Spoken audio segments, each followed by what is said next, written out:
Hi guys, it's Mina. Today I'm going to be rereading you the different version of The Sword and the Stone. And the reason I'm redoing it because I didn't like the lighting in the other ones, so I may later on reread my other books that I read you guys before because I like the lighting better here. Because I don't know, whenever I film at my desk, it makes everything look really orange.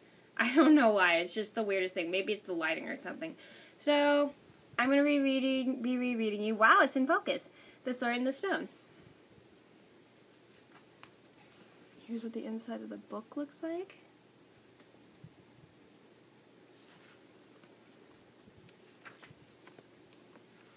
Here's what the cover looks like. Wow, it's in focus. Maybe it just doesn't focus that well when it's by the desk. I don't know. It's weird. Long ago, a king of England died childless. Nobody knew who who would be the next king. Then a sword magically appeared in the churchyard of London. The sword was stuck in the stone. On the sword was written, "Whoever pulls out the sword is the true king of England." All the knights in the land tried to pull out the sword, but not one of them could do it.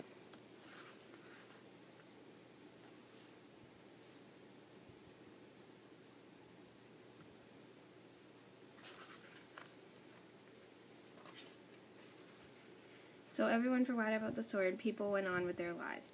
Far away from London, an orphan boy got lost in the forest near his home. At last he came across an old man. "I've been expecting you, though I can't remember why," said the old man. "But you don't know me," said the boy. "I see the future," said the man, "but I keep forgetting what I see." "Please, who are you?" asked the boy. "A magician," said the man. "Now come inside. You're just in time for tea."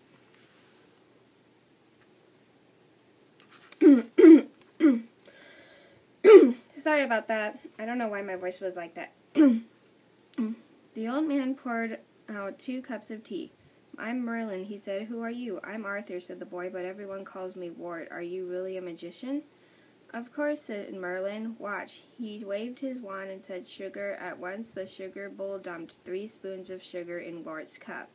"You are a really good magician," Wart said.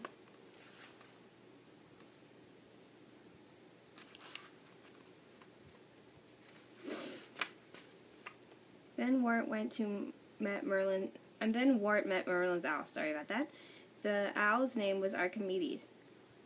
"How lovely you are," said Wart. "Lovely? Owls are wise, not lovely," squawked Archimedes. "I beg your pardon," Wart said. "What a wise and handsome owl you are." Archimedes looked as if he forgave Wart. Whoops, sorry, didn't finish reading the other part. Merlin showed Wart around his cottage. Wart asked questions about everything. "Oh, now I remember why you came here," said Merlin. "You need a tutor, but I'm not sure why."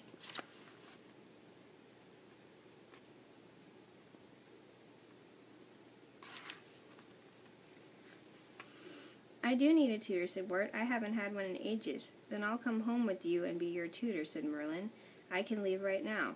He waved his wand and said, "Everything pack," and at once Merlin's things packed themselves into one small bag.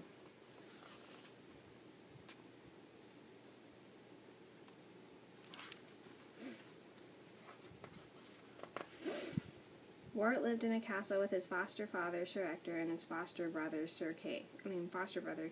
Sir Ector was teaching Kay how to be a knight when Wart and Merlin arrived.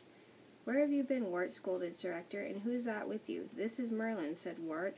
"He is a magician, and he will be my tutor." "A magician?" said Sir Ector. "A likely story."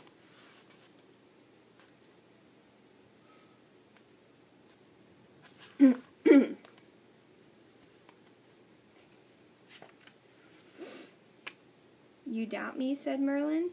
"Watch this." He waved his wand and said snow. All of a sudden a fierce snowstorm fell on them. Sir Ector started to freeze. "Stop," he cried. "I believe you." "You can be Wart's tutor," Sir Ector said to Merlin, "but no more snow."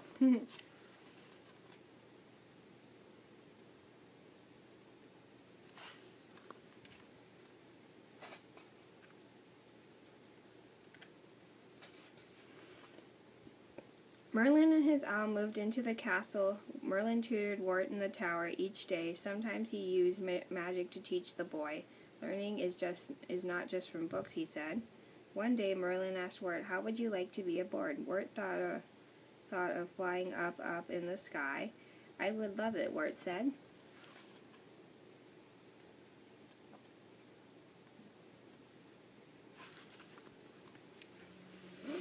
Presto, Wart was a bird.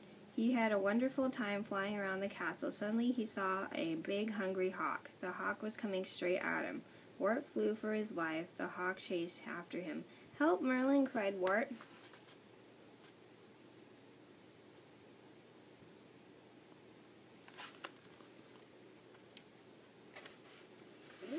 Merlin found Wart just in time. Merlin changed him back into a boy. "It's hard work to be a bird," said Merlin. "How would you like to be a fish?" Wart thought of swimming in the cool water.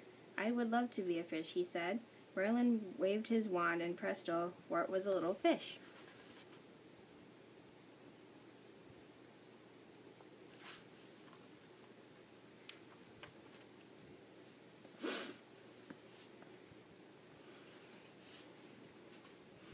Wart had a wonderful time swimming to and fro. Then a big, hungry pike saw Wart. It chased after the little fish. Wart swam for his life. The pike came closer. Wart jumped out of the water, and Archimedes grabbed him just in time. Wart decided to stay a boy from then on.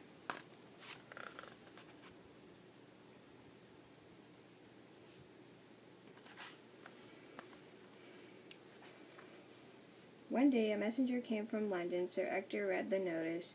"There will be a tournament in London," he said. "Any knight can enter. Whoever wins will become King of England." "No more books, Wart," said Sir Ector. "Kay is now a knight. You'll be his squire and help him with the tournament. Work hard and I'll reward you when I'm king," said Sir Kay.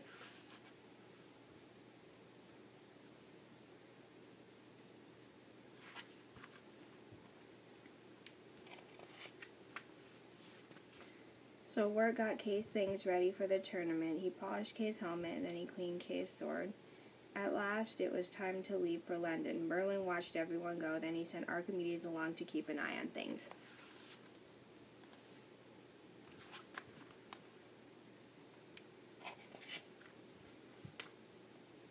At the tournament, the knights tried to knock each other off their horses. All the lords and ladies watched and cheered.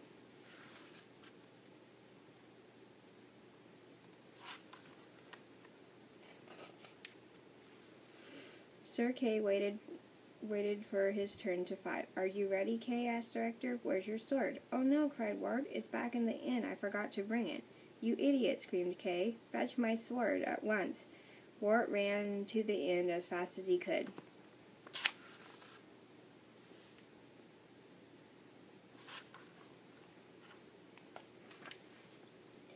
But the door of the inn was locked. Everyone was off to the tournament. "Oh no," moaned Wart. "What will I do? Kay can't enter the tournament without a sword." Wart headed back to the tournament. He felt terrible. Suddenly he saw a sword. It was stuck in the stone in a churchyard. "Maybe I can borrow that one," Wart said. He tugged on the sword, and it came out easily. But it was very heavy. Wart could barely carry it back to the tournament.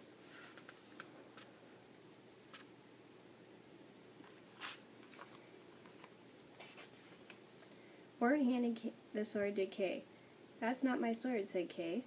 "I know," Wart said. "Yours is locked up in the inn. I borrowed this one."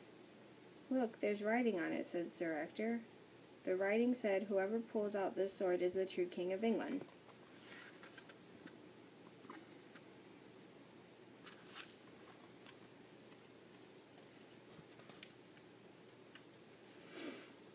"Where did you get this sword?" asked Sir Ector. "In the churchyard," said Wart. "Was I wrong to borrow it?" "Show me where," said Sir Ector.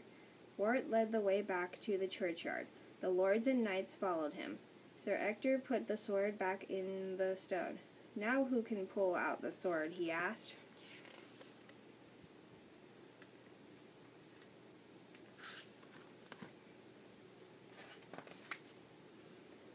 One by one the knights tried to pull the sword out.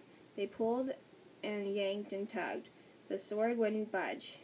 Then Wart pulled on the sword. It came out easily. "He did it," cried Sir Ector. "This boy is the true King of England."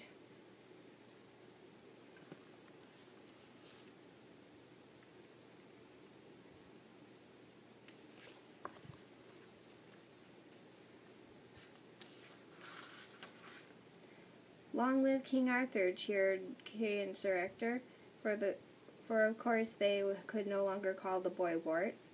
"Long live the king," cried the crowd. Then Merlin appeared in the churchyard. "Now I remember why you needed a tutor," he said. "You were always meant to be king." And Arthur grew up to be the best king that England ever had. Sorry.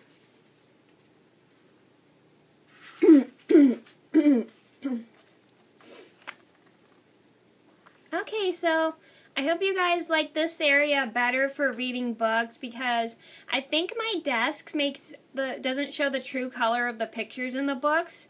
So I hope you guys like me reading it in this corner better. So thank you for watching. I'll see you in another video soon.